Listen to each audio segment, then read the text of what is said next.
to work on this piece, which is coming together pretty nicely. It's on board, which is great.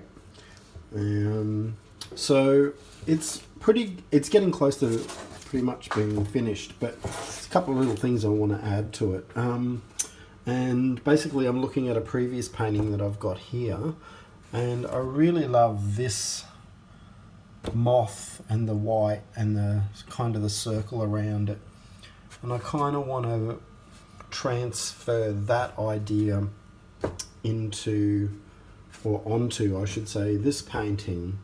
And I'm thinking of putting a couple of moths, possibly 3 because I like doing things in 3, on here. And this is the bouquet of roses, so I thought that I might put one moth here, maybe another moth in there, and then maybe a moth down there, maybe. I'm not 100% sure, but I think I'll see how I go. So the white geometric lines is kind of a new addition into my work, and I kind of just had an impulse to do it one day, and I'm not sure how it evolved, but I just decided to go with my gut instinct, and I actually really like it, and I think it's going to be a feature of a lot of my future works, especially in this style.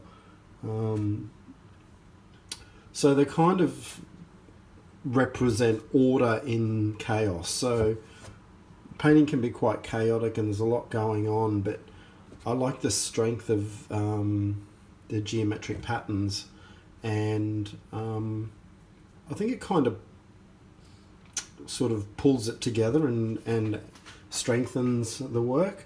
And I also like creating layers, so I put parts of it behind and other parts in front, like, do you know what I mean? You can really play with depth and layering, which is what I love doing.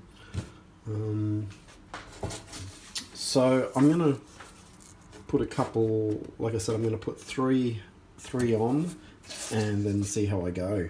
Actually use screen printing inks to do it. I'm just using black impasto acrylic paint, and obviously this is an easy screen print that I created a while ago of the moth, which is great. And then I just take just a piece of plastic. So what I do is I literally dip it in the edge of the black, put that where I want it, and then scrape the design off, and then pull it off, and then I'm left with the moth pattern.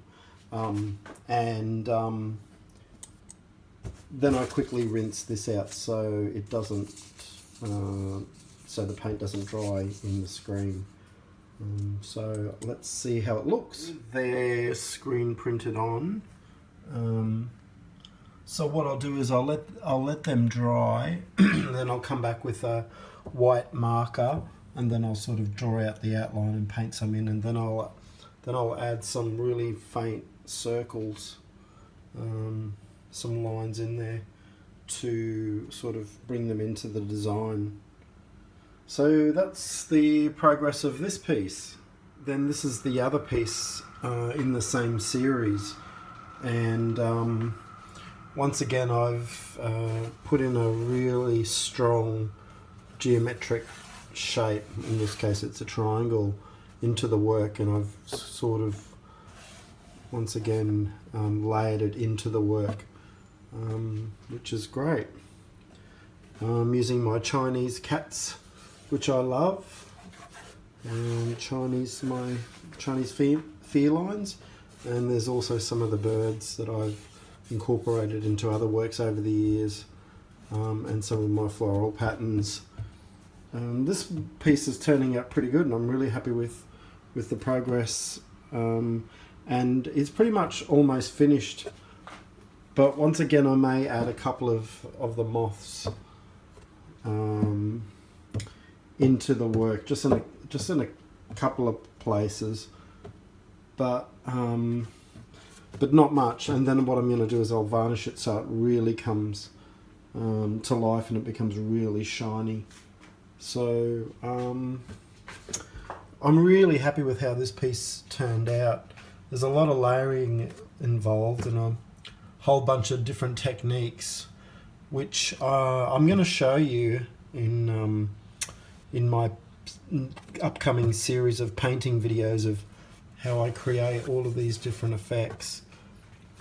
Pretty easy, pretty straightforward, and talk about layering and how you can just use layering to really add depth to your work and interest. So yeah, so this one's almost finished, which is great. So I seem to be powering on in this series, which is a good thing, and I've been resolving a lot of work. But I think I'm calling this one the Portal. Yeah. Anyway, there you go. Hope you like.